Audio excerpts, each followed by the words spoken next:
congratulations to the both of you on becoming the festive superstars of this year's Charmony Festival.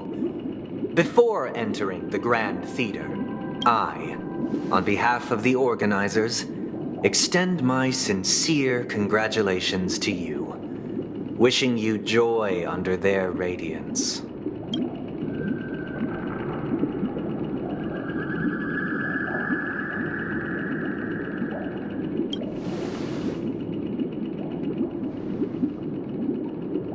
As previously promised, my sister, Mr. Yang, and I have met with the Dream Master.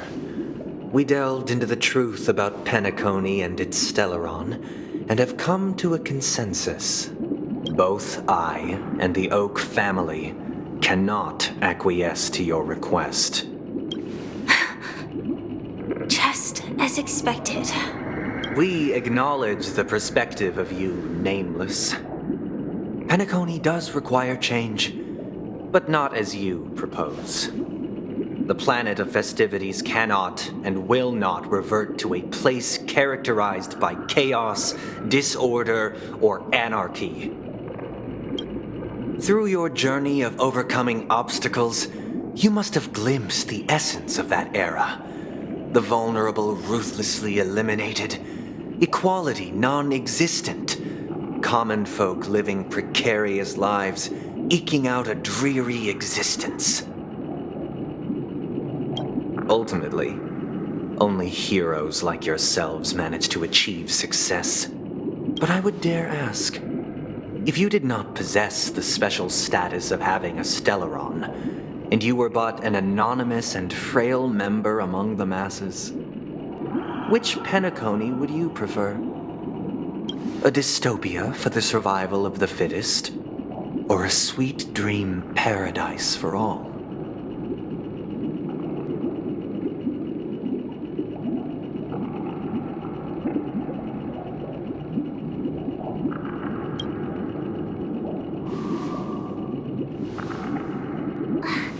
That's not the point! Don't let him mislead you! Mr. Sunday, even if the members of the Oak family can't fully agree on what to do about the Stellaron, now's not exactly the time to be holding an extensive discourse about Penacony's past and future, is it? The Stellaron issue concerns the life and death of everyone on Penacony.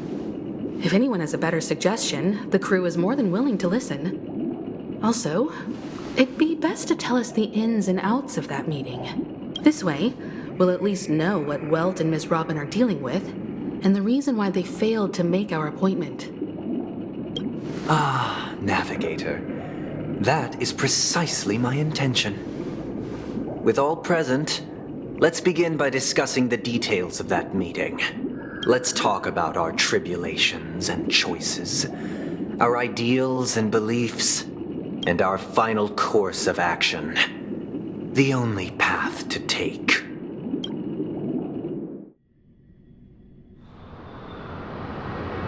You mean to say that for the longest time, there have been scoundrels who would use the Charmony Festival that I have bequeathed to the masses as a tool to realize their ambition? Indeed, Dream Master. Once the Charmony Festival begins, the Stellaron's powers, along with the song, will be broadcast across the entire planet of Penacony. And then everyone in their dreams will be unable to awaken. This is indeed surprising to me. The dreamscape is maintained by the collective effort of the 5 families. If someone were to use the Charmony Festival to recklessly disseminate the power of the Stellaron, this individual must hold a position of great authority. Do you have any suspects? I'd like to ask, did you really not know of the Stellaron's existence? I would have never thought that this Nameless would point the spear at me. Quite astonishing indeed. If I have offended, the Astral Express extends its sincere apologies. But the current circumstances are dire and leave no room for meticulous inquiry. We're doing this out of concern for the Dreamscape's safety. So, if you could, please alleviate our concerns. Dream Master, it's just to prove that the Charmony Festival has nothing to do with the Stellaron. If we're being overly cautious, I will return to the stage to offer tribute in song, just per the arrangement. Sunday, Robin. I've watched you two grow up and know your dispositions like the back of my hand. Both of you, right now, can surely be lauded as their most devout advocates. I already know your resolve. The magnitude of this matter is enormous and cannot be taken lightly. Since Mr. Yang has asked with such earnestness, I will personally respond in kind. If there is a need, the entire Oak family will be mobilized to heed your call. Sunday, might I ask you to beseech them to cast their light unto me, and question me in their stead, so that no lies may be concealed? I will do as you command. Robin, could I entrust you to be present as a witness, to document the truth, and to proclaim my innocence, so that all slander may be utterly dispelled? I will do as you command. May thy will be carried out on earth, just as it is in the heavens. Oh, triple-faced soul, please sear his tongue and palms with a hot iron, so that he will not be able to fabricate lies and make false vows. Let us begin. There is nothing else to prepare. Understood. Question. Have you devoted your life to your god, never worshipping other gods? Naturally. Do you love your god as you do yourself, always heeding their admonishments? Naturally. Have you strayed from the path expected by your god, betraying their name? Never. Have you ever been inordinate with your asks of your god, coveting more than the foundation of the creation itself? Never. Then, a final question. Do you swear to fulfill all vows, past, present, and future? With the Eon as my witness, if I do not deliver on my words, or if I renege on my vows, may I be cursed in accordance with divine law. They have seen your faith, and have endorsed your faith. With this, it can be evidenced... Just a moment. What is it, Mr. Yang? I have another question I hope to have answered.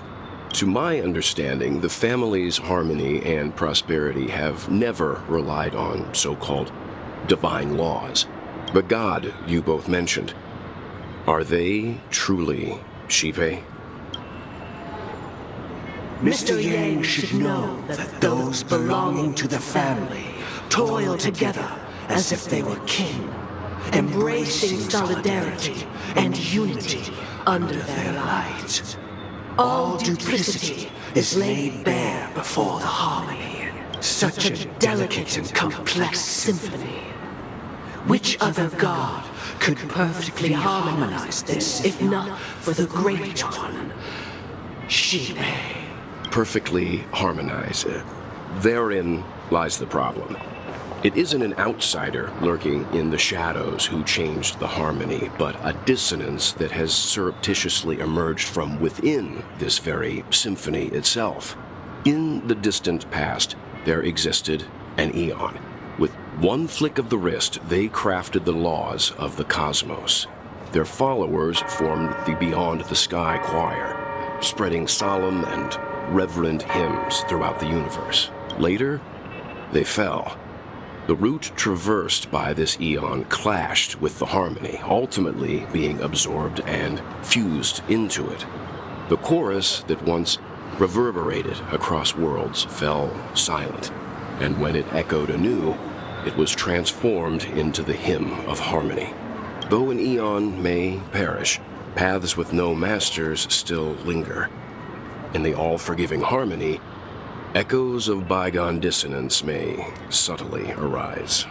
Mr. Yang, being overly astute can be a detriment.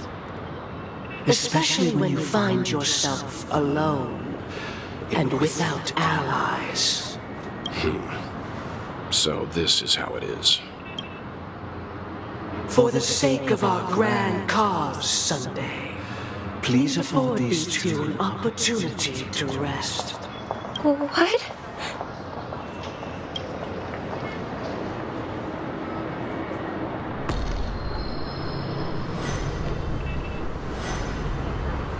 Sorry, Robin.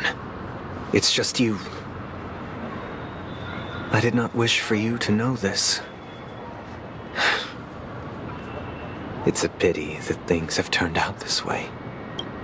So, this is the true reason I can't sing? The shadow that envelops Penacony is actually... We were never children of the harmony. Our ideal paradise could not have been crafted by Shipe. True bliss can only be guaranteed by the one who transcends the many. Within the foundation of law, humanity establishes civilization, and through harmony, we obtain order. Unbelievable. To think that there would be remnants of the Order on Penacony. What have you done with Mr. Yang and Miss Robin? Don't worry. I just gave them some time alone to ponder their fates. You should know that these actions make you an enemy of the Astral Express. Should we need to stand against the Nameless, it would only be myself and the Oak family involved. But we haven't reached that point yet, have we? Your efforts for the justice of Penacony are evident to everyone, and have been widely observed.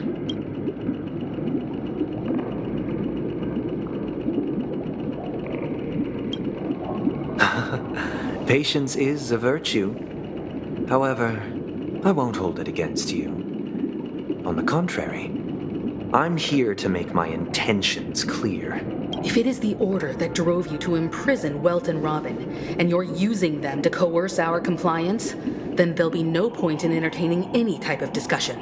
You're mistaken, Miss Himiko. They are in very safe hands, and just as the family has always proclaimed, no one can be harmed in the dreamscape, least of all in the beautiful new world belonging to the Order. Penacony and the entire universe have witnessed far too much innocent bloodshed. The strong wield their blades against the weak, and the victors push the vanquished to the brink of life. Natural selection. The world abides by this principle, establishing the well-being of humanity atop the corpses of the downtrodden. Only we, or rather, I, possess the power to put an end to this farce. So you've decided to resurrect a dead Eon? No one's ever done such a thing. If Miss Himiko is interested, let's draw back the veil and speak candidly. I've always firmly believed that people can understand one another through peaceful means. I'm willing to divulge the unembellished truth as to the intentions of the Order's Pathstriders, so that you will make better judgment for the Astral Express, for Penacony, and for this stretch of the universe. Words can hardly do justice to the beauty of that ideal. So, come with me, everyone. Let us retrace our steps and see once again where this road leads. Huh? Where'd he go? Welcome. This isn't any location in Penacony's dreamscape. It's my inner world. The reason the scenery before you remains unchanged is because your consciousness has drawn on similar concepts to fill in the gaps.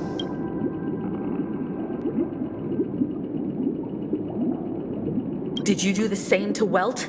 It's a tuning process, stronger in effect and more draining on the mind. The gray-haired guest has experienced it before, so he should understand what it entails. Tuning allows you to intuitively grasp my feelings, which also means that I cannot hide anything from you. Now, everyone, please look at the huge screen. The road we once took begins here. From this point on, you will witness the numerous decisions I've faced. I've selected a portion of these to share with you. I believe after going through similar predicaments, you'll be able to better understand my thoughts. Let's begin. The first decision. A story about a baby bird. This story happened when Robin and I were very young. We were victims of the Stellaron disaster, and the family's Mr. Gopher Wood, who would later become the Dream Master of Penacony, saw that we siblings had no one to turn to and took us in. Later on, Robin and I lived a time with nary a care in the world. One day, after dinner, while my younger sister and I were lounging about in Mr. Gopher Wood's yard, we spotted a fledgling Charmony dove all on its own. That baby bird was tiny. It didn't even have all of its feathers, and it couldn't sing. When we found it, it was already on its last breath, having fallen into a shrub, probably abandoned by its parents. We decided to build a nest for it right there and then. However, thinking back, that winter was unusually cold, with fierce winds at night in the yard, not to mention the many poisonous bugs and wild beasts in the vicinity. It was clear that if we left the fledgling in the yard, it stood no chance of surviving until spring.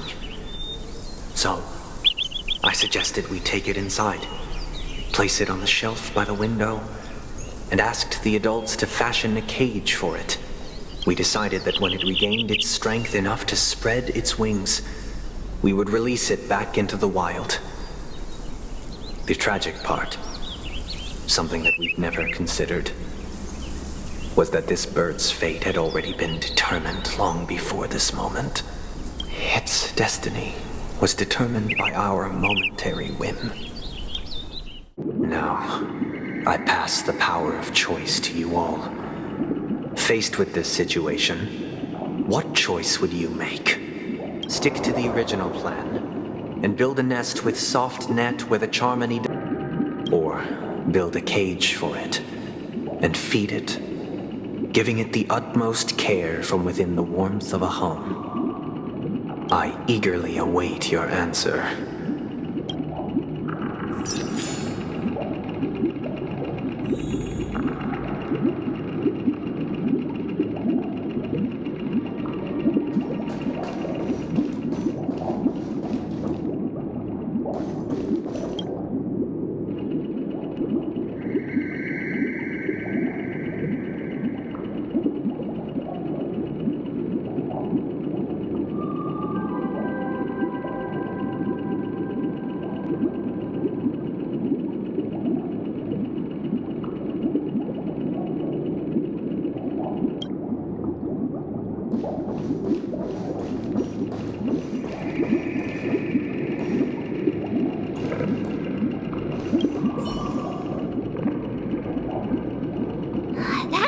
Casually throws this kind of question at us? What exactly is his deal? But fine, I'll answer, I guess. If it were me, I guess I'd choose to build a cage for the little Charmony dove. After all, leaving it there, it's bound to get hurt by wild animals or something. And that'd just be too sad.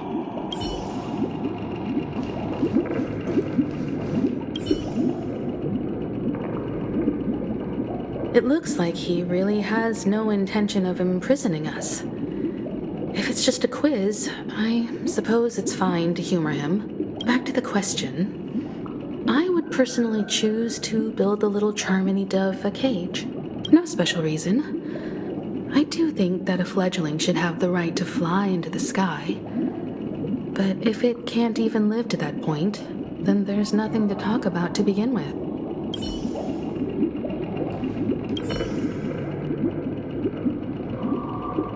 I can't decipher his intentions right now, but based solely on that question, I would probably choose to build that dove a cage. Even if I was gonna release it back into the sky, it'd have to be strong enough to fly first. If I left it where I found it, I fear it'd never get the chance to fly ever again.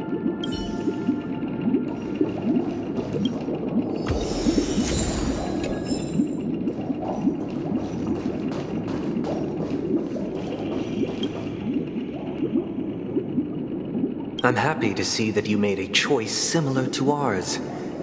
If your mind is made up, let me reveal the outcome of this choice.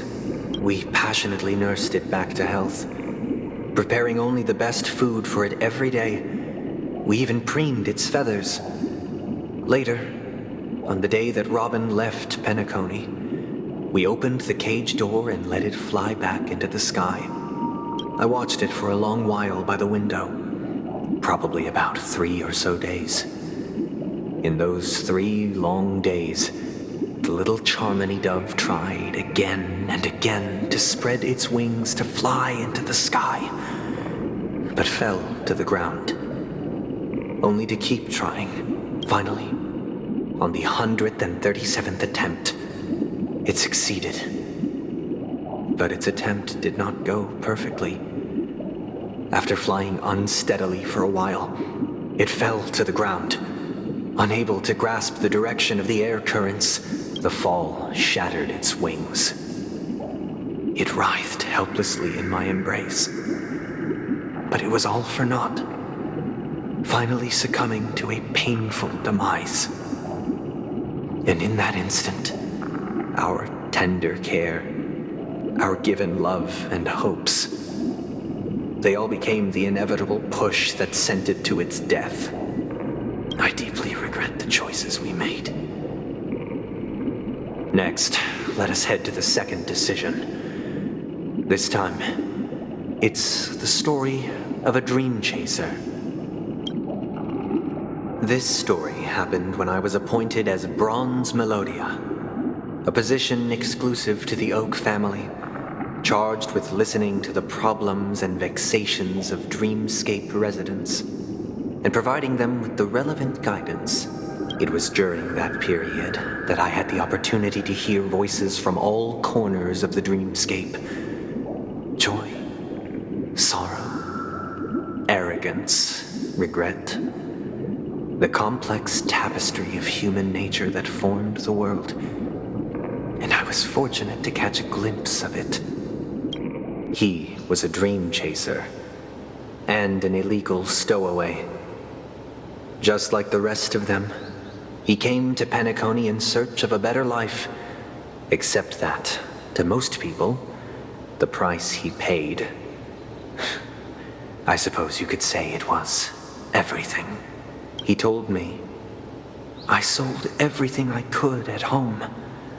The house, the land, even his 2 children. He said he could not afford to raise them, and that at least they could eat if they lived as slaves. He had a plan in place. He would buy back his children once he had made his fortune, and enjoy Penacony's beautiful dream with them. Alas, his plan to smuggle himself was somewhat clumsy, and he was sniffed out by those pig-headed hounds. After hearing the Dream Chaser's story, I immediately appealed to the Bloodhound family to cease their pursuit. That way, at least he could live peacefully. But I was still too naive to the ways of the world. I did not anticipate that what I thought was a kind gesture would later lead to dire consequences. I'll tell you the outcome soon. For now, I'd like you all to make a choice. Will you do as I did and try to convince the Bloodhound family to stop their pursuit? so that the dream chaser may live peacefully and realize his wishes? Or will you remain silent, leaving him to languish while the hounds are hot on his heels until his inevitable judgment arrives? I look forward to everyone's decisions. Who knows? Perhaps they might even alter the outcome of this tragedy.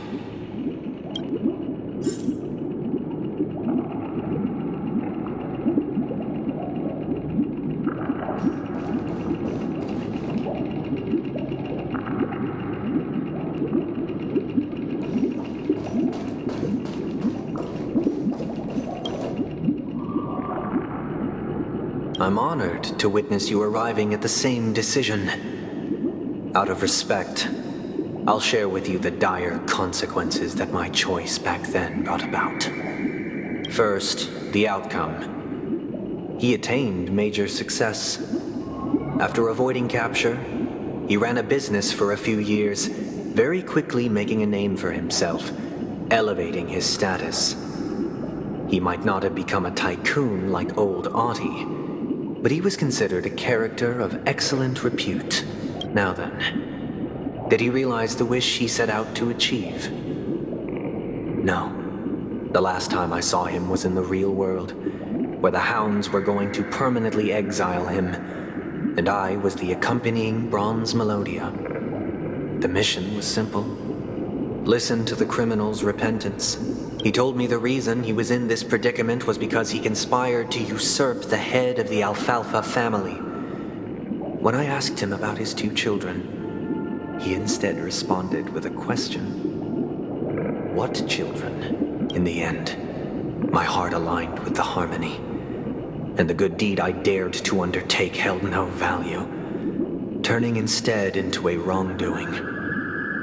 It created a lamentable oppressor and countless oppressed individuals. As to your choice, I once again offer my heartfelt apologies. Next comes the third and final decision, and the story this time is my own.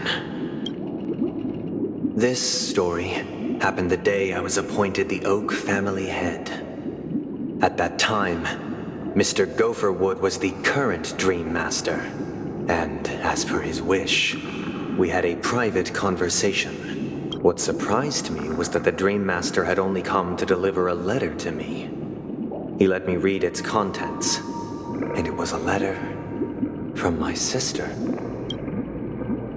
The letter contained the usual pleasantries, anecdotes from her travels, nothing out of the ordinary. Just as I started wondering how this letter related to our discussion, the Dream Master began to speak. Do you know who wrote this letter? My sister, of course. But why would you personally visit me to hand me a letter from my sister containing mere trivialities? To help you grasp the full scope of this issue. Do you know where Robin is at this moment? From what the letter indicates, she must be in Caspelina 8, correct? She's touring there right now. Correct. Has she mentioned anything about a stray bullet? A stray bullet? What? A war has broken out on that planet. It is because of this very reason that Robin chose this destination. To spread the word of the harmony. And to save the lives of that planet. She personally made for the front lines. She hoped to ease the people's suffering with song, and was willing to brave mortal danger to deliver the IPC's medical supplies. Unfortunately, stray bullets show no such compassion. Is she all right?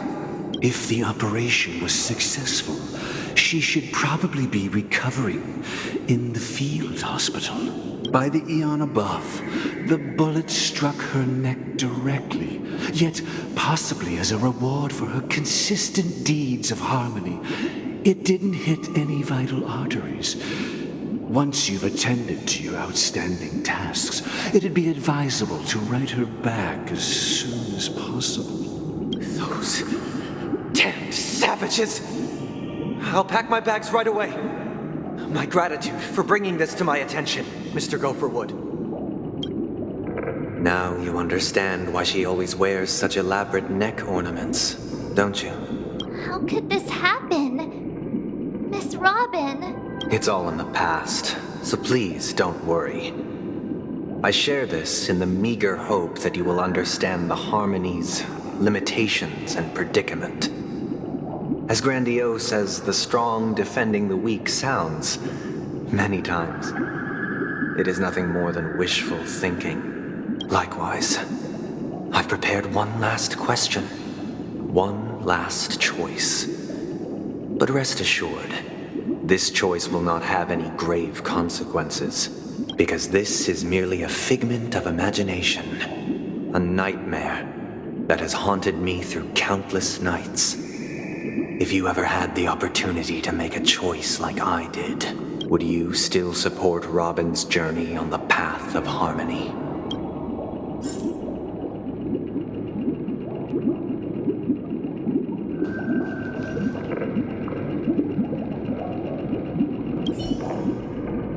I often feel like I've dreamt of similar scenes on certain nights. In the dream, I see blurry faces. I don't know who they are, but I sympathize with all of them, fighting for survival against some unfathomable force. Their confusion and fear are lucid to me. But I also remember they chose never to give up. Just like Miss Robin. If Mr. Sunday's question leaves you puzzled, you should find the answer from your own experiences. With each trailblaze, dangers and tribulations will surely follow. But would you ever back away? Would you stop March and Don Hung from reaching their next destination? I believe you have an answer of your own in your heart.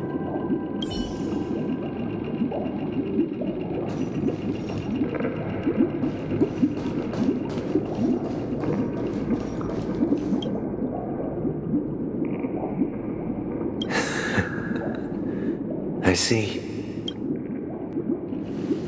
I am now aware of everyone's stances.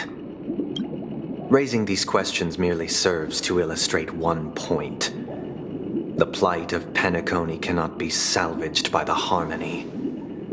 The true foundation for a sweet dream paradise can only be established through the order where the strong govern the weak. I know the suffering of being tormented, the turmoil of losing your way, how sorrow and even despair set in when matters don't work out. All of this causes me unending pain, because this is not what happiness is at all. We must teach the weak how to live a happy life, and this life isn't some noble propriety that the upper crust preaches, but in definitive terms, a way of survival that belongs to everyone. So what is your definition of living a happy life? Good question. Human consciousness is fundamentally an illusion, a cage known as self-worth. People lured in by this illusion make mistakes, yet still ask that external influences bear the burden. When one mistake after the next permeates the masses, they become impossible to trace. Thus, the amassing of these individual cages culminate to form a prison, a place dictated only by the rule of survival of the fittest. Nature is always accompanied by predation and sacrifice. Its antithesis is known as order. That is what I want to do. Unite people's happiness under the banner of order. They won't need to make bitter choices any longer, nor face the weaknesses of humanity. They can cast aside their primal instincts to build a haven for mankind. Simply describing thoughts is far too abstract, so allow me to provide a simple example. As you all may know, there are societal norms like weekends and long weekends that exist on some worlds. During these hard-earned rest days, people are given the chance to extricate themselves from the stresses of everyday life, allowing a certain tranquility to return to their souls. And it is only on these days that people do not have to adhere to the law where the strong prey on the weak. They can live out their lives happily during these brief intermissions. It's just a pity that 2 or 3 days are still too fleeting compared to the span of a lifetime. From where I stand, society's ideal system should be 7 rest days. Following Sunday, there should ensue a second, a third, and indeed an infinite procession of Sundays. This should be the face of the new world. Idyllic, eternal, peaceful days. And thus, every person can return to their base selves in this utopia. Some gaze in reverence at the stars, pouring their whole beings into calculating the distance between us and the isolated world of Pagana. Meanwhile, some seek refuge in quiet corners, holding one another, unencumbered by the chains of unwelcome obligations. There would be no need to bear the hardships of reality. Only in this way can humanity face the inevitable end with the purest of spirit. Miss Firefly, you who are stricken with entropy loss syndrome, you of all would surely understand this.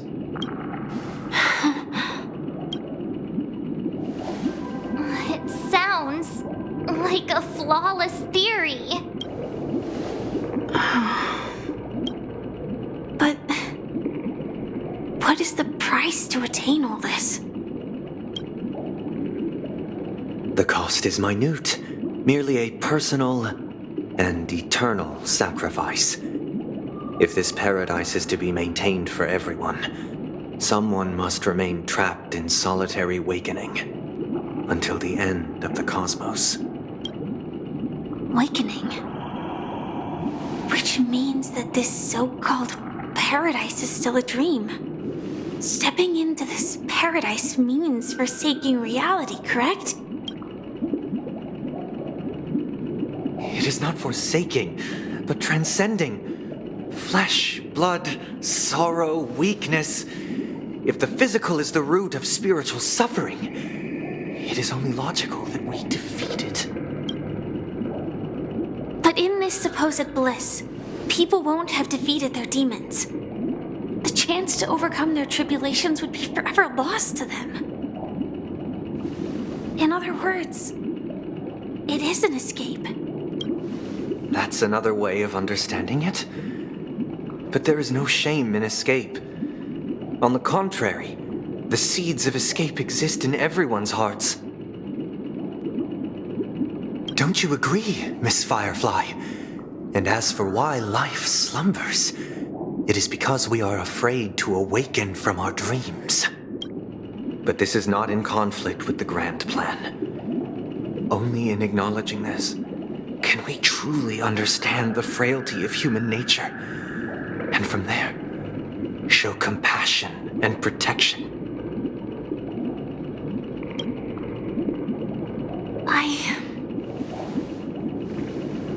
I admit that you are a born leader. Your perspective on humanity brims with pessimism.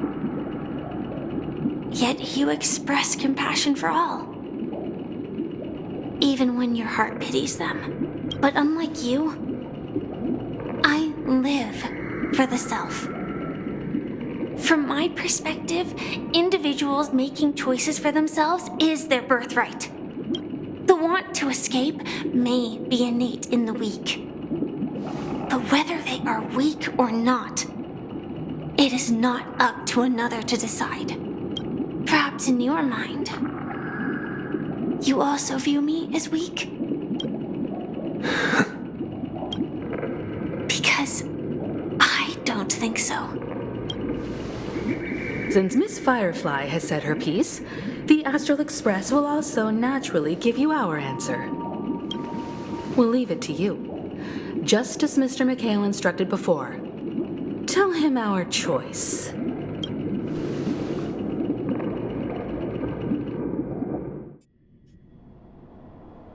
What is this place? Does this place ring any bells, Misha?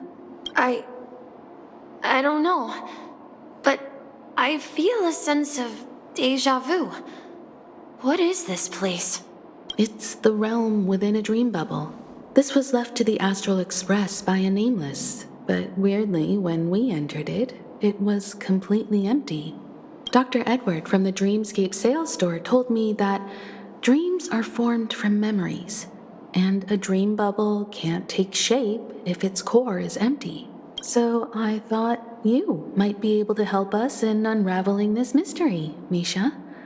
As a hotel doorman, you know Penacony best among us. I don't know much about dream bubbles, but if you want to figure out what this mansion is, I'll do my best. I'm counting on you then. Himeko, I still don't get it. Why were you so sure that Misha had a connection with this dream bubble? I wasn't sure. It was just a hunch. But since Misha feels familiar with this place, my hunch might be correct.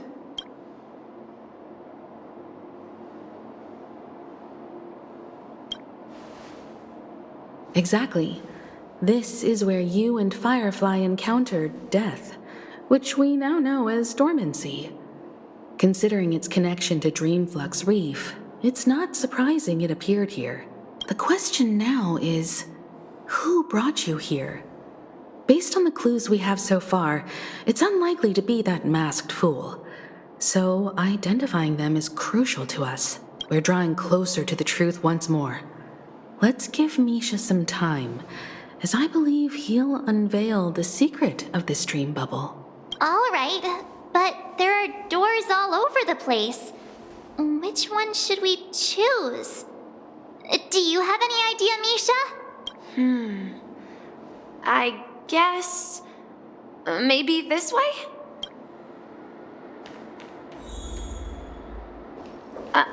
I'm not entirely sure, but let's give it a try. Wait, you managed to choose the right door on... Weird. This place is quite different from the hotel. But I feel like I've been here before, and even lived here for a while. If I remember correctly, there should be a fireplace down that hallway. Clocky and I used to sit by the fire, listening to the crackling of firewood. And the room on the other side was the toy room. I loved spreading out all the toys from the box on the floor and making up stories for each of them. Hold on. This doesn't make sense. Didn't I grow up in Dreamflux Reef?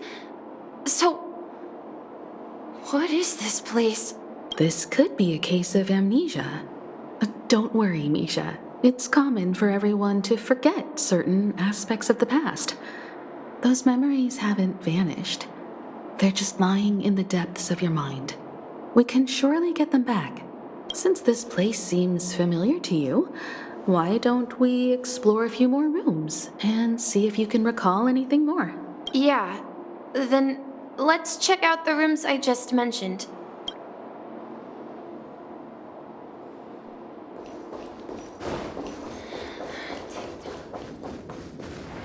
Mikhail, that's the name.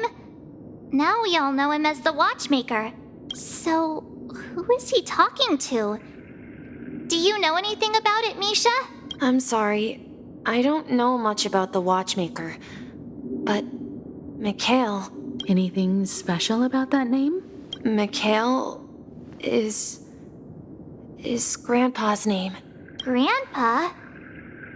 Do you mean you're the Watchmaker's grandson? But we haven't heard anything about the watchmaker having descendants. And the name Mikhail is not rare. Perhaps it's merely a coincidence. Could you tell us more about your grandpa, Mikhail? Yeah, sure. He was a seafarer who fearlessly ventured into mysterious seas and storms. He was always on the sea and had lots of friends who accompanied him on his travels. He didn't want me to call him Grandpa because that would make him sound old. He believed he was still young. The name Mikhail was given to him by his parents, Mihaly and Elise, both renowned seafarers. Every time he came back, he'd share his logbook with me and tell me about his adventures at sea. I want to become a great adventurer, just like him. It appears that the seafarer has nothing to do with the watchmaker. So, perhaps it's just a coincidence? So, where is your grandpa now? He went off on a new journey, and it's been quite a while since I last saw him. So, where has Clocky gone? Did he leave to protect Dreamville?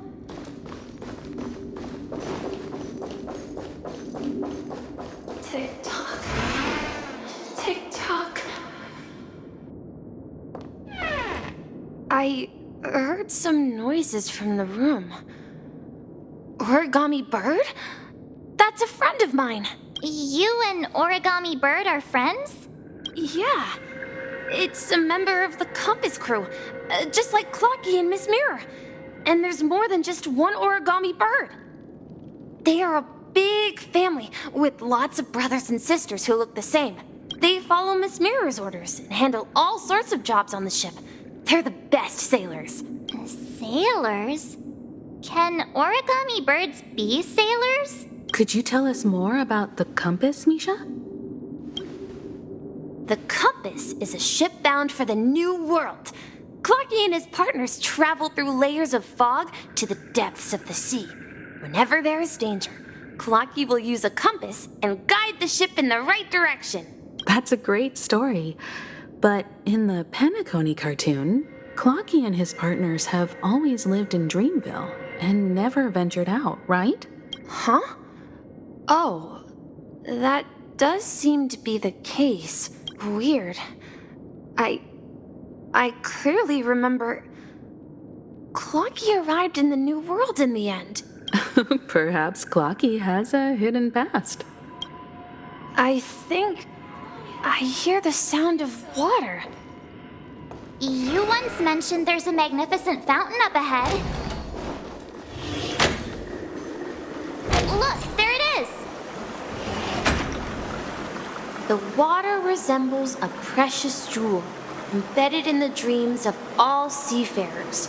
Every time I gaze at the shimmering lights beneath the waves, it feels as though I'm back in this place, standing by your side. Have you recalled anything, Misha? Yeah, I saw these sentences in Grandpa's logbook. He used to say that despite the perils of the sea, whenever he stood on the deck in the afternoon, overlooking the sparkling waves, he would think of this fountain in front of his house. He often said that those moments felt like returning to his family's side, and the difficulties at sea didn't seem quite as challenging. You know, I quite understand such sentiments.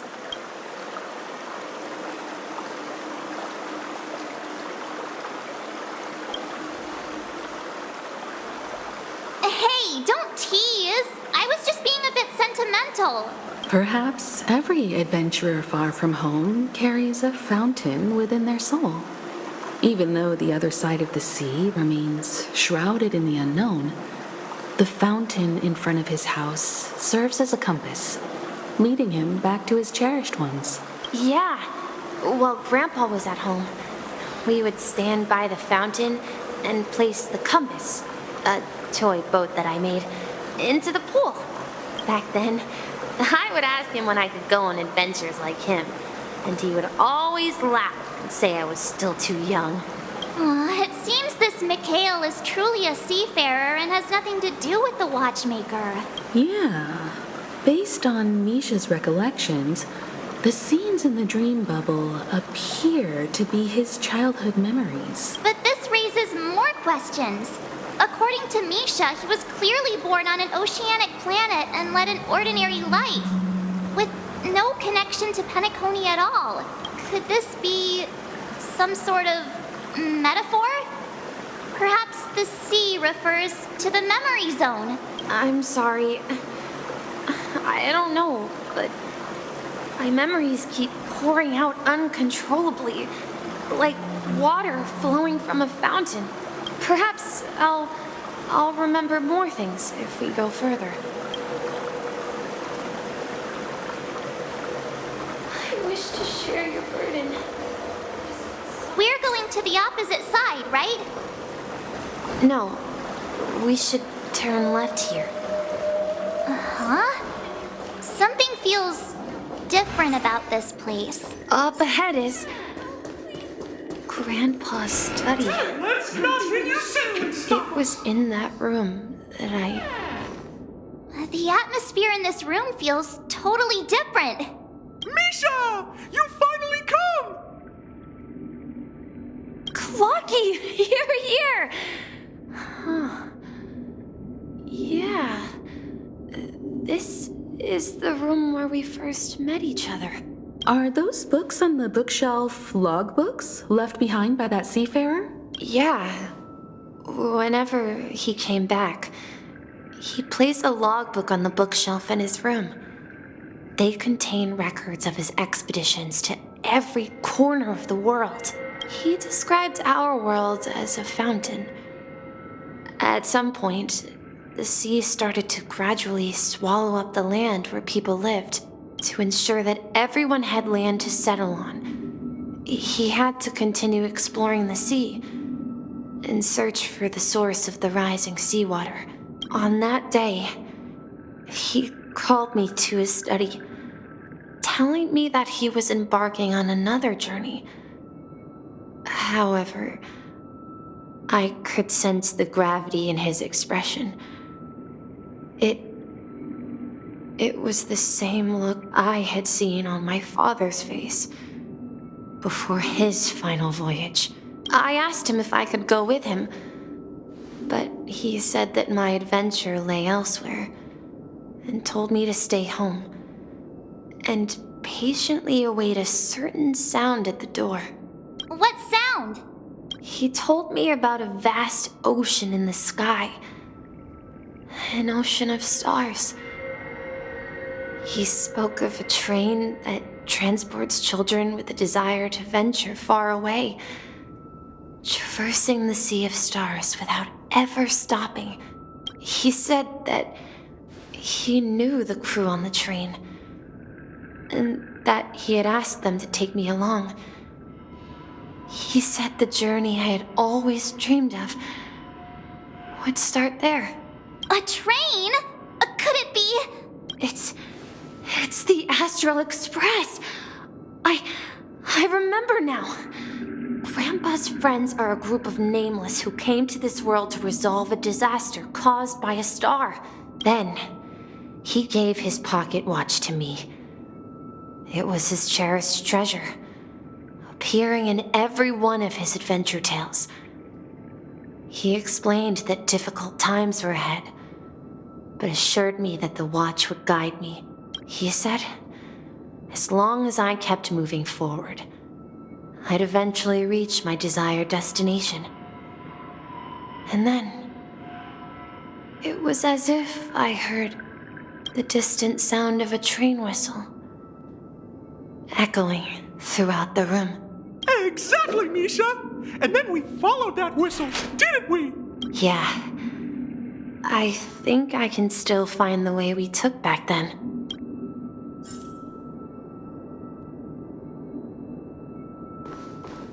This is the dream jigsaw, right? So we're supposed to find the exit. But where can we find the last piece? Do you remember? You said you obtained a mysterious shard when you stumbled into this place. Hey, the shape seems to match. So this shard is also connected to Misha? Looks like we're just one step from revealing the truth. Let's get to the other side and investigate.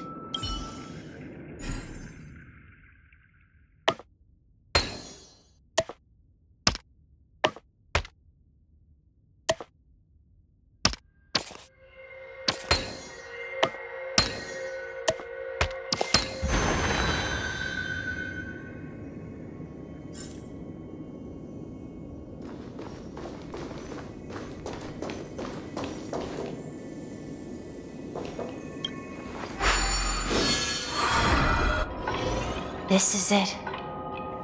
This is my room of clocks.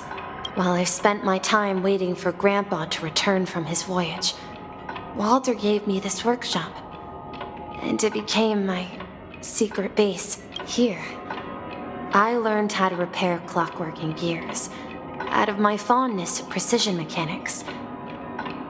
In my dreams, I was the captain of the compass, embarking on adventures with my companions, Clocky and Miss Mirror, in search of the new world. I was born and raised here. So, this building in the dream bubble is your childhood home? Yes, but not exactly. To be more precise, this dream bubble itself is my home. Looks like you've remembered everything now. Wait.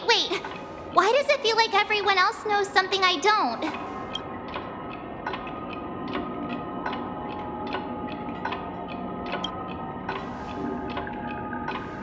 March, do you remember when he mentioned a clocky that only he could see? Yeah, the little guy here, right? But we all saw him in Dreamflux Reef, right?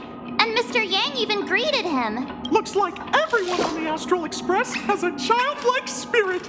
The answer lies in the Astral Express. His experience shows that neither Firefly nor Acheron can see this clocky. And when we were in Dreamflux Reef, you may have noticed that for some reason, nobody outside of the crew had ever talked with Clocky.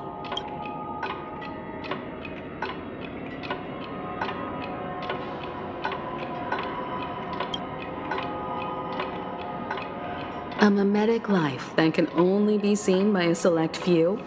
It's just like a hidden message left by someone for the nameless.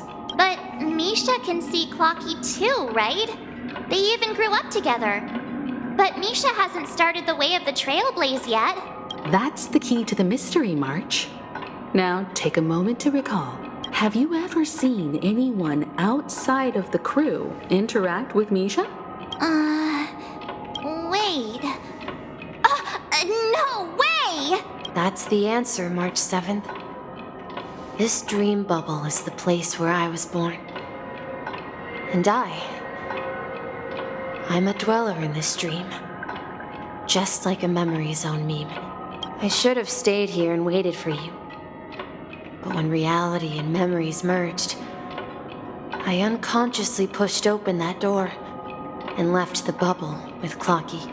So it's not that the Watchmaker's dream bubble is empty, but rather the stuff inside ran away? And the whistle you heard was the sound of the Express arriving at Penacony? That's one way to see it, but I believe there's a longer story behind all this. It's best for Misha himself to explain all the details. How about we start with your name? Now, should we call you Misha, or... Thank you all for helping me rediscover my true self. Now, please allow me to reintroduce myself. I was born on Lushaka, in the Presmere system, adopted by seafarers Mikhail and Char. They gave me a treasure, a name that carried their hopes. Mikhail Char Legwork, or simply Misha.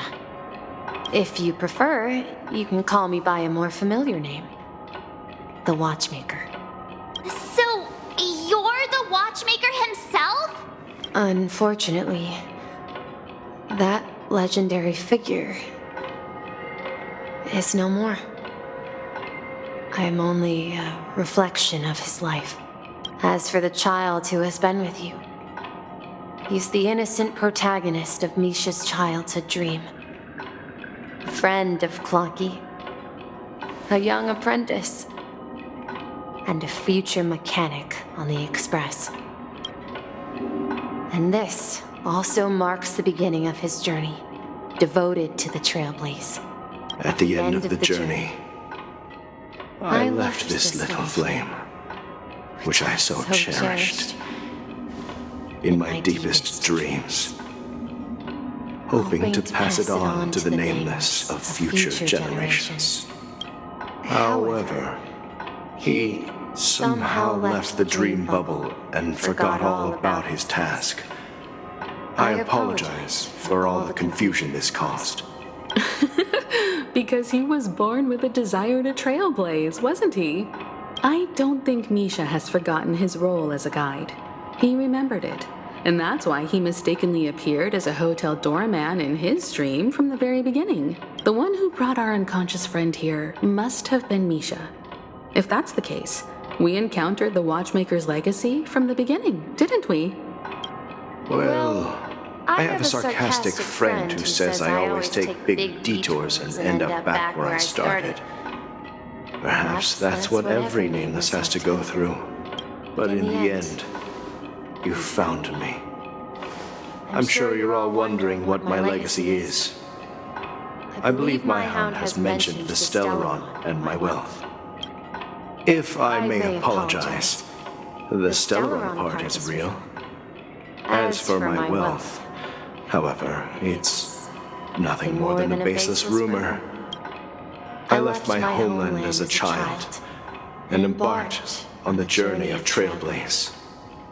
I traveled to various planets until finally reaching Asdana, where my friends and I built the original Penacony and fought for its future ever since. I've been moving forward all my life, doing what I could to overcome the obstacles in my path. But ultimately, my journey reached its end, and I left behind no possessions worth entrusting. So, if you ask what's left within this worn-out train engine that can be called a legacy, I suppose it's the things that are still burning in the engine's furnace. Now that you're well aware of the current situation of Penacony, I certainly hope that you'll help me get this world back on track. But I'll leave that decision to you, for the path of Trailblaze is never paved by others. All I have for you is a story and 2 gifts. I want to give you my pocket watch.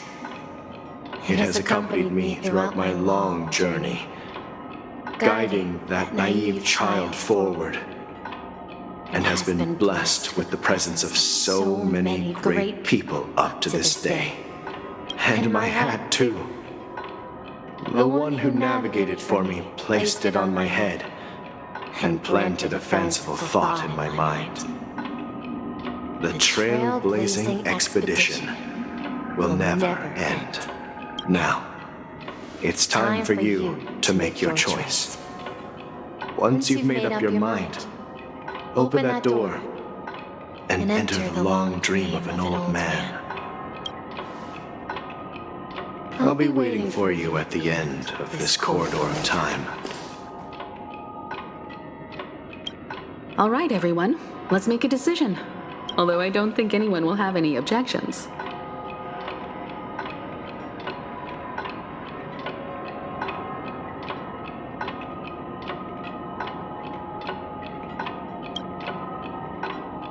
Of course. We've come this far. Surely there's no other option than moving forward. In that case, it's unanimous. Then let's proceed together to the end of this dream and tell Mikhail our decision.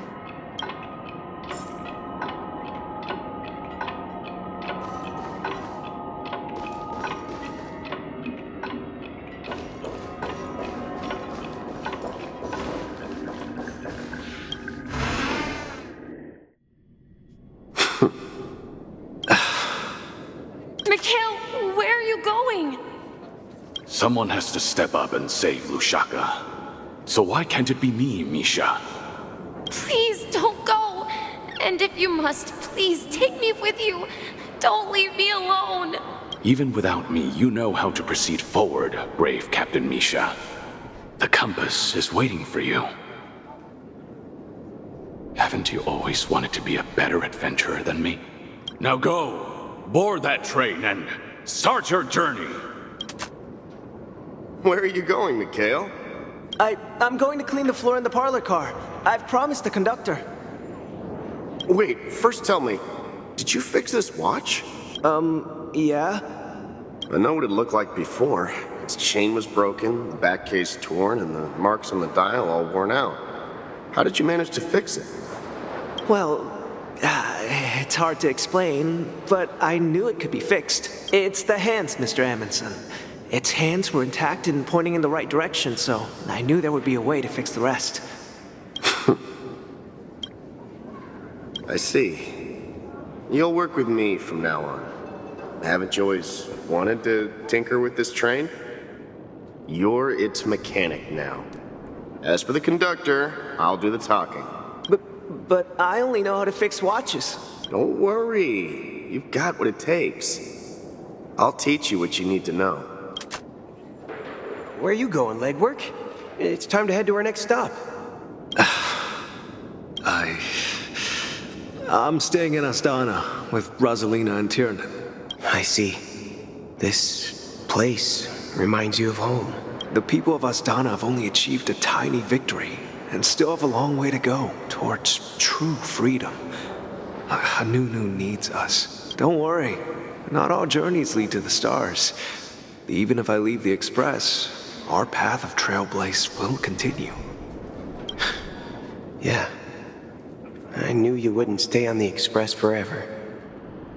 Leave in peace, my friend. This is Mr. Amundsen's hat. But why? When he departed, he said he would leave it to his best student. Well, I suppose the time has come. Farewell, legwork. Take care of Tiernan and Rosalina. And don't forget to write to us. Where are you going, watchmaker? Don't worry, Micah. Just going on a little trip. Someone has to be at the forefront of the interstellar frontier, and I'm the only former nameless in Penacony. So why can't it be me? Because you're all we have. Have you forgotten about Tiernan? The cosmos is way more dangerous now. What will happen to Penacony if we lose you too? But what will happen to Penacony if we don't find a way out? Tiernan. How could I ever forget him? I've spent countless sleepless nights asking myself why I didn't go with him back then. We Nameless won't stop. Don't worry, Micah. It's just a matter of getting back to my old profession. Just wait for me to come back. But if, and it's a big if I don't come back in one piece, then you'll become the next watchmaker. Where are you going, old man? Oh, you're here. Answer my question. What are you up to? Relax, Gallagher. I just came up with a great idea. Wanna hear it? Oh, come on. Aren't all your ideas just ways to get yourself killed? I may be blunt here, but you're the last remaining hero in Penacony. If you die too, the secret of the Stellaron will go to the grave with you. Yes, I'm afraid there's no way out in Penacony, so I'll have to consider alternatives beyond Astana. We'll organize a festival using the Watchmaker's legacy as a facade and send invitations to the entire cosmos to gather people here. So, a desperate struggle against the family? Desperate? Don't we have you here, my friend? This task is challenging, but what hasn't been challenging for us along the way? Well, whatever you do, remember, make sure to send an invitation to the Astral Express. Me It's you, Clocky. Take me to Dreamflux Reef. Last night, I had a long dream about the day we met. I want to write down that dream. Write it down? Why? Oh, so I won't forget it. Do you remember how you got your name, Clocky? Of course!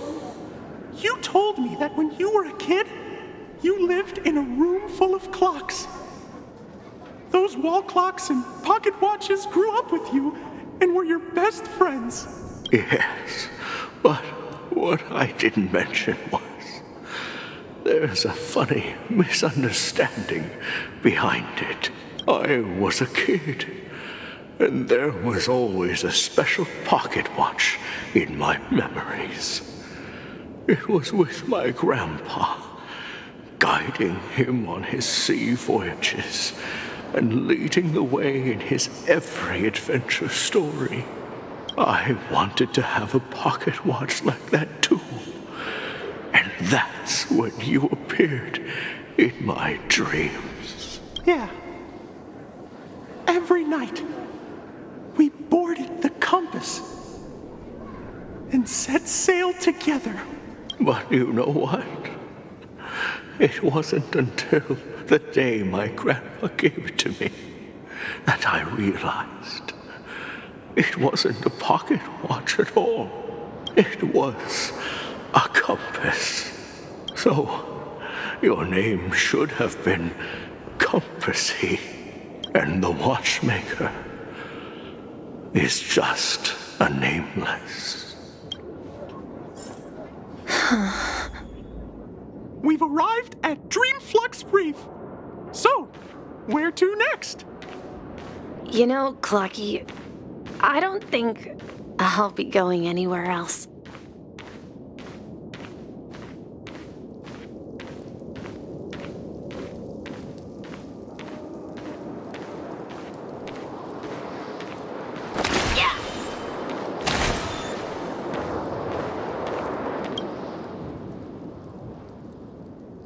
I've traveled far enough, and it's time for a little break. Oh. So, we'll set out again. When you're rested? No, I'll stay here. And then, this is where it ends. This is... where it ends? What do you mean, Misha? You told me that the trailblazing expedition would never end.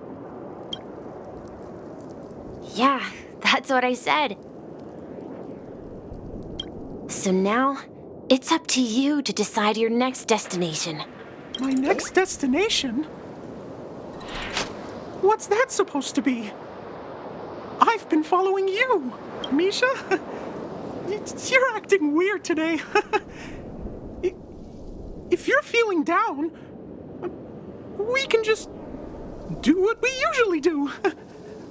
With the clockwork. No, I'm not feeling down. As for clockwork, yeah, it resolves all problems in this dream. So, do you know what clockwork actually is? I'm not quite sure. Well, everyone gets lost at times. They may hesitate and doubt which way to go. That happens in this dreamscape and beyond. But don't worry. Everyone goes through moments of uncertainty and hesitation. Eventually, they gather the courage to make bold decisions. Whether it's calming, happy, angry, or sad. All they need is a little nudge to take that step toward where they truly belong. I'm leaving that little nudge with you, and I hope you'll share it with others. Such is the essence of clockwork, the will of the Trailblaze. Clocky's hands spin around non-stop, indicating confusion, frustration, and weakness. But ultimately, people still need to move forward. Just like your hands, always pointing ahead. This is where my journey ends. From now on, it is your path to walk. Trailblazing means taking paths your predecessors forswore, and venturing even further.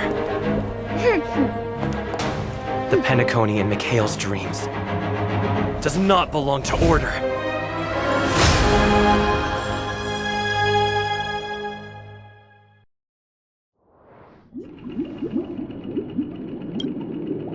I can't believe that Eon would cast a glance at Penacony at a time like this.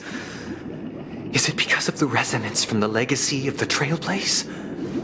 Or perhaps the bond between you is so strong that it even impresses an Eon? Well, there might be another possibility. Perhaps they want to witness, on behalf of the fallen Eons, who will hold the future of Penacony.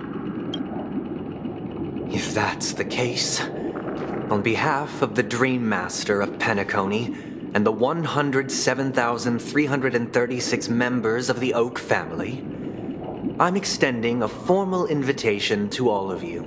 I'm cordially inviting you all to the Penacony Grand Theater to participate in the upcoming Charmony Festival. And, of course, you won't be in the audience, but on center stage. Since the future of the Stellaron, Penacony, and even the entire cosmos is at stake, let's draw a conclusion there, in all fairness. If you truly believe in Akavili's path, then show me their courage and determination.